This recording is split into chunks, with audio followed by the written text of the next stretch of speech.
The hidden equation: why saving feels impossible. Many of us believe a simple story about money. We think saving is just math. You take your income, you subtract your expenses. The number left over is what you save. It sounds so logical, so clean, so straightforward. If you cannot save, the story goes, you must not be good at math. You must not be disciplined enough. You must be doing something wrong with the numbers. This story is clear, but for so many it is also untrue. The real reasons we struggle to save are often much quieter and much more human. The struggle is not always found on a spreadsheet. It is found in our hearts. It is found in our relationships with others. The real problem is not about calculation. It is about connection. It is about our deep human need to belong. We make financial choices not just with our heads, but with our emotions. We spend to show love. We spend to feel included. We spend to avoid making someone feel uncomfortable. These are not mathematical errors. They are emotional decisions that carry a hidden financial cost. This is the emotional work that a simple budget cannot capture. A budget tells you what you should do. It does not account for the knot in your stomach when a friend suggests a fancy dinner you cannot afford.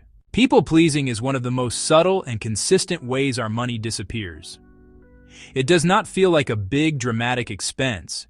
It feels like being a good friend. It feels like being a team player. It feels like being kind. Think about a simple dinner with friends. Everyone is excited. You feel a small pang of anxiety because you know your budget is tight. But the fear of missing out, of being the one person who says no, is stronger. So you say yes. You go.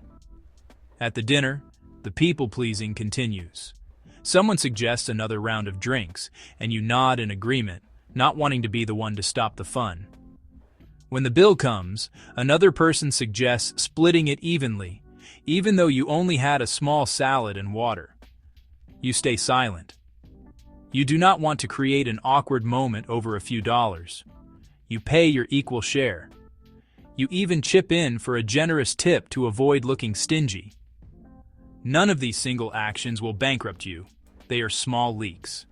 But small leaks, over time, can sink a very large ship. These social pressures extend far beyond dinners. It is the destination wedding you feel obligated to attend, costing you thousands in flights and gifts. It is the group gift for a co-worker's birthday, where the suggested contribution is more than you can comfortably spend. It is lending a friend money you know you will likely never see again, because saying no feels cruel. You are trading your financial security for social harmony. Over time, these small decisions become a silent tax on your finances. At the very core of people-pleasing lies a powerful and primal emotion, the fear of rejection. As humans, we are wired for connection. Belonging to a group once meant survival. Being cast out was a death sentence.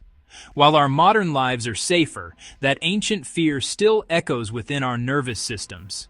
Saying no can feel like a profound risk. It feels like we are pushing someone away. It feels like we are choosing ourselves over the group. A small, scared part of us worries that the group will choose to leave us behind. This fear does not just shape our social spending. It has a profound impact on our earning potential. Consider the process of negotiating a salary. For someone who fears rejection, this is a terrifying prospect. Asking for more money feels confrontational. It feels like you are telling your potential employer that their offer is not good enough. The fear of them rescinding the offer.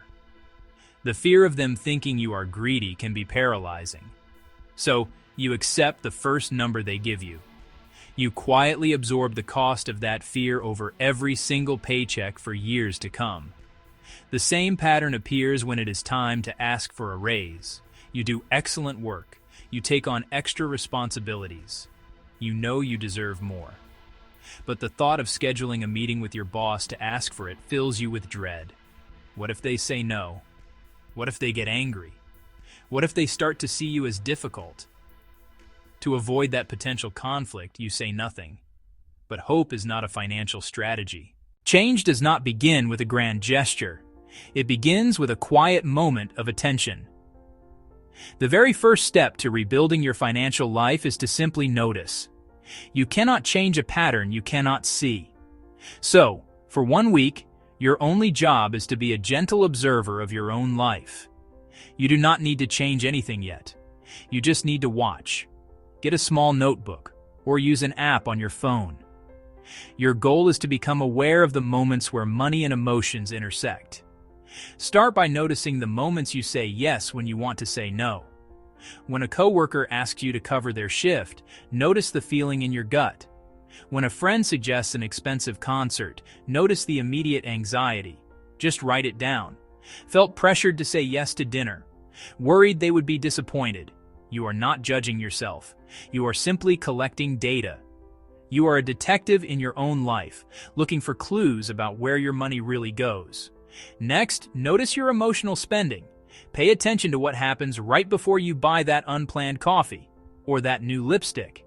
Were you feeling stressed, lonely, drained after a long conversation? Write that down too. Felt exhausted after a call with my mom. Bought a pastry on the way home. Saying no can feel very big and scary, especially if you have spent a lifetime saying yes. The key is to start small. Have a few simple, gentle scripts ready. You do not need a long, detailed explanation. A long excuse often invites more negotiation. A simple no. A calm no. A firm no is much more powerful. Practice these lines by yourself so they feel natural. For social invitations you cannot afford, try a response that is honest and kind. Thank you so much for thinking of me. That sounds wonderful, but it's not in my budget right now.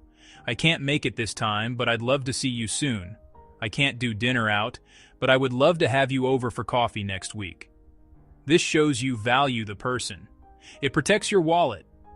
When it comes to lending money or contributing to group gifts, clarity is your friend.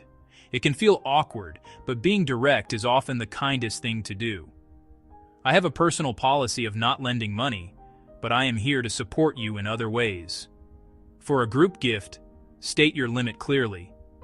I can contribute $10 toward the gift. I hope that helps. You do not need to apologize for your budget. Your financial health is your responsibility. You are allowed to protect it. For a long time, you may have believed that protecting your money was selfish. Protecting your financial well-being is not selfish. It is a profound act of self-respect. It is the foundation upon which you can build a stable and peaceful life.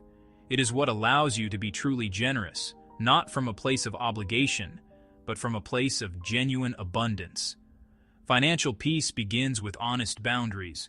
Please subscribe for more insights.